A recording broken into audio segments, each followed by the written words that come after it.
Shalom, selamat pagi, selamat datang di Renungan Harian Toraya, Minggu 7 Agustus 2022. Sebelum membaca firman, kita berdoa.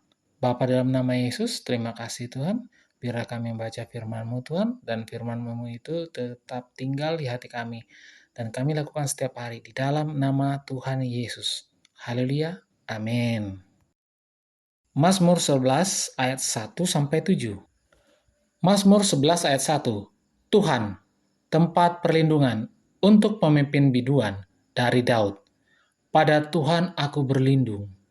Bagaimana kamu berani berkata kepadaku, terbanglah ke gunung seperti burung.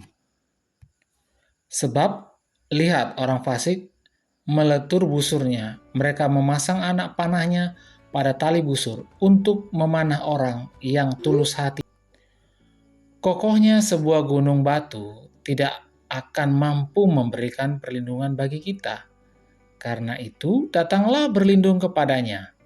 Sebab Tuhan adalah adil, dan Ia mengasihi keadilan. Orang yang tulus akan memandang wajahnya. Ayat 7. Amin. Mari kita berdoa. Bapa di dalam nama Yesus, terima kasih atas firman-Mu Tuhan. Biarlah firman-Mu ini kami lakukan setiap hari. Di dalam nama Tuhan Yesus. Haleluya. Amin. Selamat pagi, selamat beraktivitas. Tuhan Yesus berkati. Amin.